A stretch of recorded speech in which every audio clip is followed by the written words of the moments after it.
Assalamualaikum warahmatullahi wabarakatuh. Saya Diva Amalia Fauzi dari kelas 3 Perbankan Syariah B dengan NIM 2017-202054. Di sini saya akan menjelaskan tentang distribusi frekuensi. Distribusi frekuensi merupakan data yang telah diperoleh dari suatu penelitian yang masih berupa data acak yang dapat dibuat menjadi data yang berkelompok, yaitu data yang telah disusun ke dalam kelas-kelas tertentu.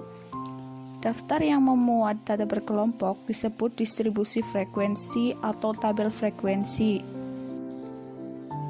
Sebuah distribusi frekuensi akan memiliki bagian-bagian yang akan dipakai dalam membuat sebuah daftar distribusi frekuensi. Di antaranya yaitu yang pertama, kelas-kelas adalah kelompok nilai data atau variabel dari suatu data acak. Yang kedua, batas kelas adalah nilai-nilai yang membatasi kelas yang satu dengan kelas yang lain. Terdapat dua batas kelas untuk data-data yang telah diurutkan, yaitu batas kelas bawah atau lower class limit dan batas kelas atas atau upper class limit. Yang ketiga, tepi kelas disebut juga batas nyata kelas, yaitu batas kelas yang tidak memiliki lubang untuk angka tertentu antara kelas yang satu dengan kelas yang lain. Yang keempat, titik tengah kelas atau tanda kelas adalah angka atau nilai data yang tepat terletak di tengah suatu kelas.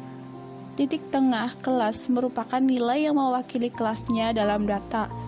Titik tengah kelas dapat dirumuskan dengan setengah kali batas atas ditambah batas bawah kelas.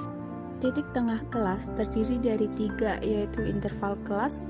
Interval kelas adalah selang yang memisahkan kelas yang satu dengan kelas yang lain. Kemudian ada panjang interval kelas atau luas kelas, adalah jarak antara tepi atas kelas dan tepi bawah kelas. Yang terakhir ada frekuensi kelas, adalah banyaknya data yang termasuk ke dalam kelas tertentu dari data acak. Yang selanjutnya yaitu macam-macam distribusi frekuensi. Yang pertama, distribusi frekuensi kategori adalah distribusi frekuensi yang mengelompokkan datanya disusun berbentuk kata-kata atau kualitatif. Yang kedua, distribusi frekuensi numerik adalah distribusi penyatuan kelas-kelasnya atau disusun secara interval didasarkan pada angka-angka. Berikut merupakan contoh distribusi frekuensi kategori dan distribusi frekuensi numerik.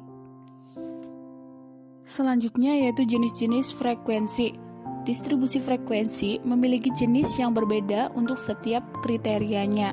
Berdasarkan kriteria tersebut, distribusi frekuensi dapat dibedakan menjadi tiga jenis. Yang pertama, distribusi frekuensi biasa. Distribusi frekuensi biasa merupakan distribusi frekuensi yang berisikan jumlah frekuensi dari setiap kelompok data. Distribusi frekuensi ada dua jenis, yaitu distribusi frekuensi numerik dan distribusi frekuensi peristiwa atau kategori. Yang kedua yaitu distribusi frekuensi relatif. Distribusi frekuensi relatif merupakan distribusi frekuensi yang berisikan nilai-nilai hasil bagi antara frekuensi kelas dan jumlah pengamatan. Distribusi frekuensi relatif menyatakan proporsi data yang berada pada suatu kelas interval. Distribusi frekuensi relatif pada suatu kelas didapatkan dengan cara membagi frekuensi dengan total data yang ada dari pengamatan atau observasi.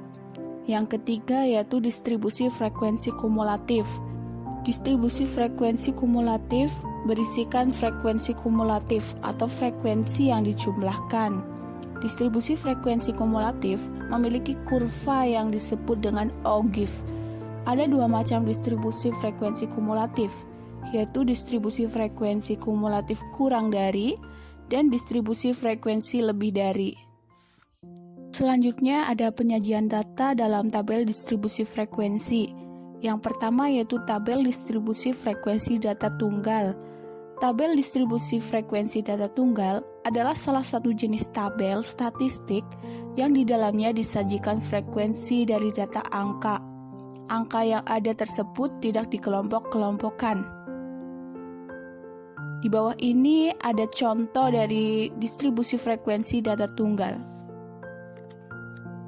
Yang kedua ada tabel distribusi frekuensi data berkelompok.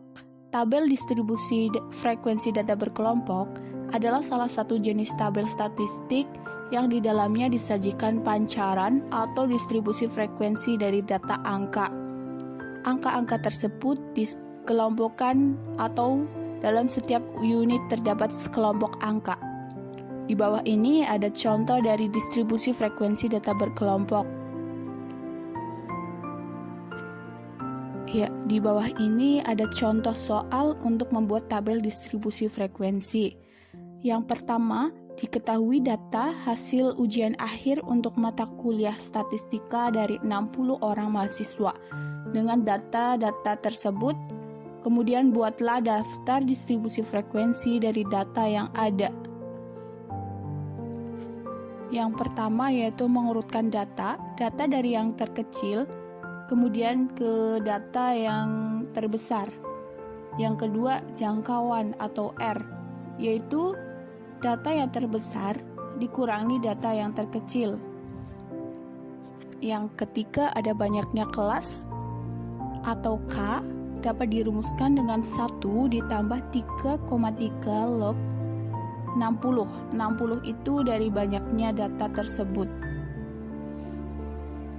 Yang keempat, lebar interval kelas dapat dirumuskan dengan I sama dengan 88 dibagi 7 sama dengan 12,5 atau bisa dibulatkan menjadi 13. Yang kelima, batas kelas pertama. Kita bisa ambil contohnya, ambil 9. Yang keenam, menuliskan frekuensi secara melodi atau taurus. Ya, di bawah ini ada contoh dari frekuensi secara melodi atau taurus. Yang terakhir, kita dapat membuat tabel distribusi frekuensi dengan cara memindahkan seluruh angka frekuensi atau F. Ya, seperti contoh di bawah ini.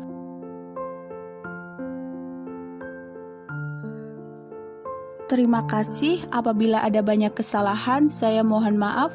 Wassalamualaikum warahmatullahi wabarakatuh.